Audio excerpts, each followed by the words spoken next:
চলে আসলো TikTok Munni, TikToker Munni, কচি বয়সের মুন্নি। এত ছোট থাকতে টিকটকে আসছে, ছোট থাকতে জীবন শেষ।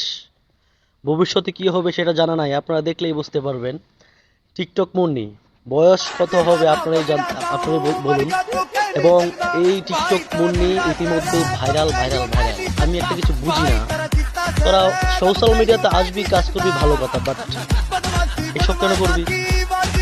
এসব করতে গেলেই তো দর্শকের মাথা নষ্ট, আর মাথা নষ্ট করতে গিয়ে তো আমার বকা খাইতে হয়। ঠিক আছে, যাই হোক, সমস্যা নাই। টিকটক মুন্নি বয়সটা কত হবে অবশ্যই আপনারা কমেন্টসে জানাবেন। ঠিক আছে, আর যারা আমার ফলোয়ার আছেন তারা আমাকে ইনবক্স করবেন, যারা আমাকে ফলো করেননি তারা আমাকে ইনবক্স করবেন, কোনো সমস্যা নেই। ফলো করে ইনবক্স করবেন। অবশ্যই যদি ভিডিও পেতে চান আমাকে ফলো করতে হবে, ইনবক্স করবেন, অটোমেটিকলি আপনাদেরকে আমি ভিডিও দিয়ে দিব, কোনো সমস্যা নেই।